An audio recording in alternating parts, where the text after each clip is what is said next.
de estas es por bacterias gram negativas, las más frecuentes, y ahora nos toca hacer las infecciones virales. Pero antes de hacer las infecciones virales hay que hacer una pequeña explicación acerca de lo que es un virus. Ojo, hay que tomar en cuenta ahora que están de moda por cuestiones del coronavirus, pero esos virus siempre han existido. Exactamente, no sé, me parece que hay 10.000, 5.000 o 10.000 virus identificados en el mundo, ¿no? Recuerden que el virus no es un ser vivo, ¿no? Como dice ahí la calificación del diccionario inglés Oxford, es un agente infeccioso que contiene una molécula de ácido nucleico cubierto por una capa protectora de proteína. ¿De acuerdo? Básicamente eso. Entonces no es un ser vivo. Tiene algunas características que las vamos a mencionar en algunos segundos. Vamos a hablar de su estructura. ¿Listo?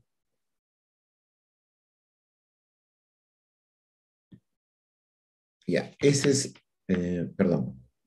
Estas son las características de los virus. Los virus tienen 6 características principales. Son agregados supramoleculares. Como ustedes leen ahí, no son seres vivos, son agregados supramoleculares. ¿Qué quiere decir eso? Que tienen más de una molécula. ¿De acuerdo? ¿Y qué es lo que contienen esas moléculas, ese conglomerado de moléculas? Información genética que vamos a llamar a partir de ahora genoma. Son ultramicroscópicos.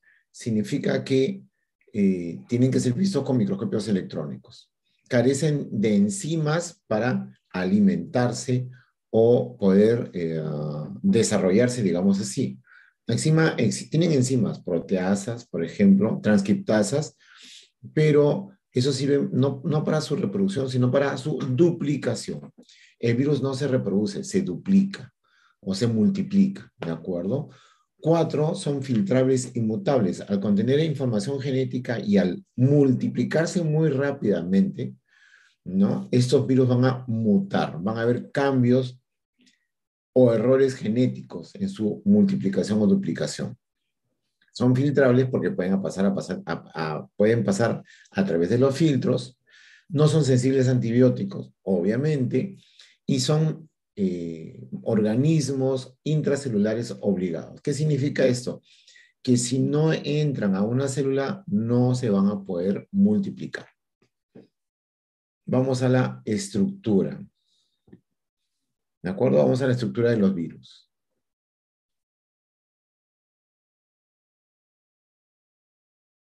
Muy bien.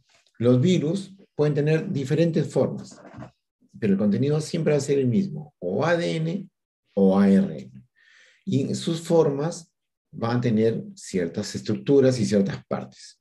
Ustedes pueden ver aquí la cápside, el ácido nucleico, las enzimas, como yo les decía, proteasas y transcriptasas inversas que sirven para la multiplicación del virus.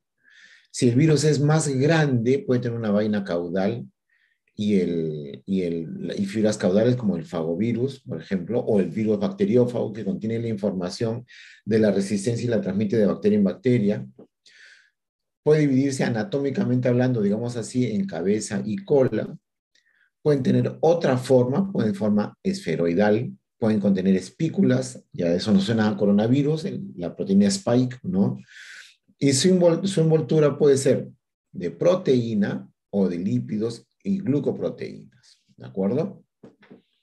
Vamos a la clasificación de lo que son los virus. ¿Ya? La clasificación de los virus. Los virus pueden estar clasificados según la forma del virus, ya lo hemos visto, los icosaédricos, los esféricos, los que tienen cabeza y cola. Pueden ser clasificados también de acuerdo al contenido genómico que tiene. O sea, tiene ADN o tiene ARN, es monocatenario, doble catenario, es inverso o no es inverso, ese es el contenido genómico, y de acuerdo al tejido que afecta. Y eso ya lo vamos a ver en segundos adelante.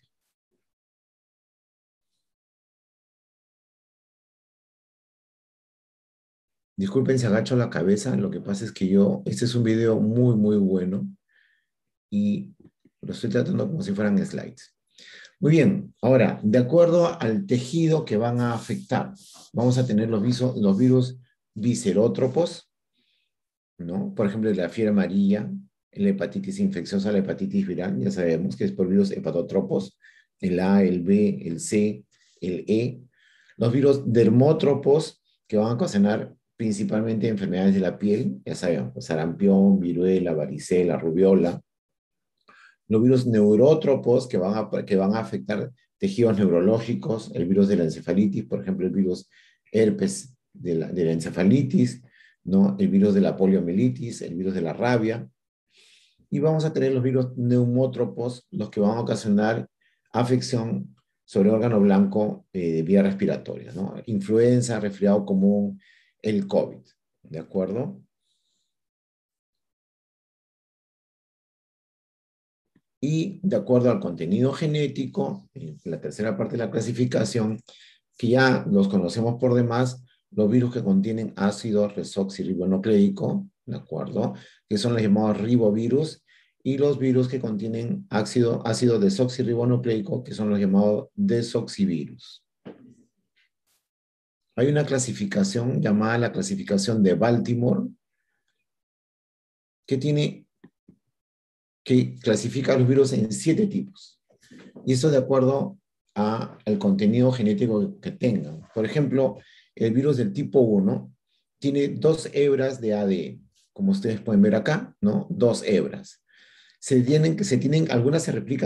Algunos virus se replican dentro de la célula, otras se replican dentro del citoplasma, pero tienen todos que replicarse dentro de la célula.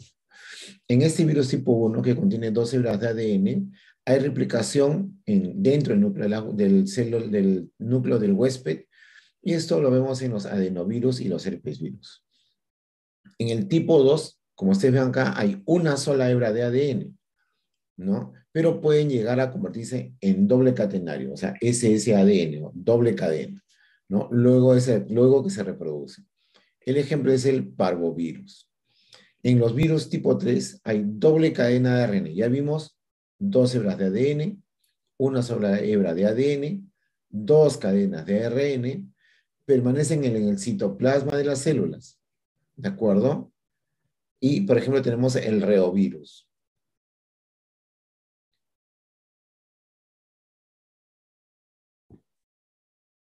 Tenemos los virus 4, 5, 6 y 7, el tipo 4, que tiene una sola cadena de ARN, que es positiva. ¿Qué significa que sea positiva?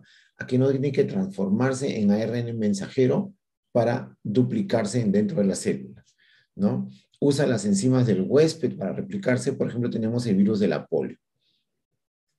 El virus tipo 5, que tiene una sola cadena de ARN, pero que es negativa, o sea, necesita convertirse en ARN mensajero para poder duplicarse, ¿no? Se encuentran en el citoplasma del huésped. Los ejemplos son el virus de la influenza y el rhabdovirus.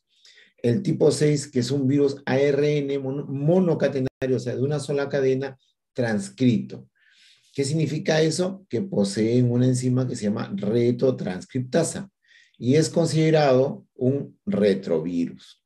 Y el típico ejemplo es el virus del VIH, que lo vamos a hacer el día de mañana. Y por acá tenemos el virus del grupo 7, que tiene un ADN doble catenario, pero es retotranscrito y se replica dentro del núcleo del huésped. ¿Cuál es el más común? El virus de la hepatitis B. Vámonos a la replicación viral. La replicación viral es mediante 2 formas, ¿no? En el ciclo lítico y en el ciclo lisogénico. En general, el ciclo lítico, digamos que es el final de la replicación, y el ciclo lisogénico es cuando entra el virus en stand-by, ¿no? Se estabiliza, digamos, dentro de la célula. Vamos a ver las diferencias. No le voy a explicar tanto detalle al respecto. Este es, por ejemplo, ¿no? Aquí está. Miren, el ciclo lítico tiene 6 fases, ¿de acuerdo? Y el ciclo lisogénico tiene 3 fases. Cuando el virus necesita activarse, pasa ya a la cuarta fase, en la cual al final comienza a producir, llega a la parte final que es la lisis. ¿De acuerdo? Entonces, la diferencia entre el ciclo lítico y el ciclo lisogénico es que en uno hay virulencia, o sea, el virus necesita reproducirse dentro de la célula y necesita, o perdón, necesita duplicarse dentro de la célula y necesita salir a invadir otras células. En cambio, en otras, en el ciclo lisogénico, el virus entra en fase de latencia, o sea, vive dentro del virus sin alterar la estructura y la función de la célula. En el caso del ciclo lítico, hay una alteración del ciclo de la célula, o sea, la destruye, ¿no? La inutiliza. Entonces, ¿qué significa? ¿Qué sucede en el ciclo lítico? Hay muerte de la célula y en el ciclo lisogénico no hay muerte de la célula. En el ciclo lítico hay enfermedad y en el ciclo lisogénico no hay enfermedad.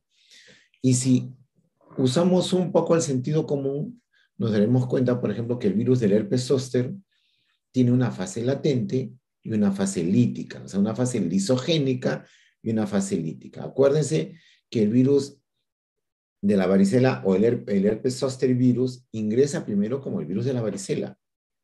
Produce la enfermedad dermatótropa llamada varicela. Con el tiempo se cura y vive dentro de las raíces nerviosas que están cerca de la médula espinal. Y entra en fase de latencia. Y bajo ciertas circunstancias de inmunosupresión, se reactiva el virus y produce enfermedad, ¿no? Ese es el más típico ejemplo del ciclo lítico de un virus y el ciclo lisogénico de un virus. Vamos a ver ahora cuáles son los virus que más frecuentemente nos producen enfermedad. Ahí tenemos una larga lista. ¿De acuerdo? Miren, de acuerdo al sistema orgánico afectado respiratorio, tenemos adenovirus, rinovirus, virus de la gripe AB, virus incisional respiratorio. Si es el sistema digestivo, todos los virus de la hepatitis, el virus de la parotiditis, el rotavirus que es tan frecuente en los niños menores de 5 años, sobre todo en los menores de 2 años, ¿no? En las enfermedades sistémicas, por ejemplo, con compromiso cutáneo, sarampión, rubiola, varicela zoster, herpes simple 1, herpes simple 2, que lo van a tener ustedes en su posición de enfermedad de transmisión sexual, con trastornos hematopoyéticos, el citomegalovirus, el virus del Epstein-Barr, el HB1, el HB2, HIV1, HIV2, los que producen verrugas cutáneas genitales, el virus del papiloma o el papilomavirus, ¿no? Los del sistema nervioso central, el poliovirus, el virus JC, el virus Zika, ¿no? Y aquí está la lista de todas las enfermedades que produce. Muy bien, dado que ya hemos hecho esta pequeña introducción, entonces vamos ya a pasar a una pequeña descripción de lo que son los virus. Son 72 láminas, no las vamos a explicar todas.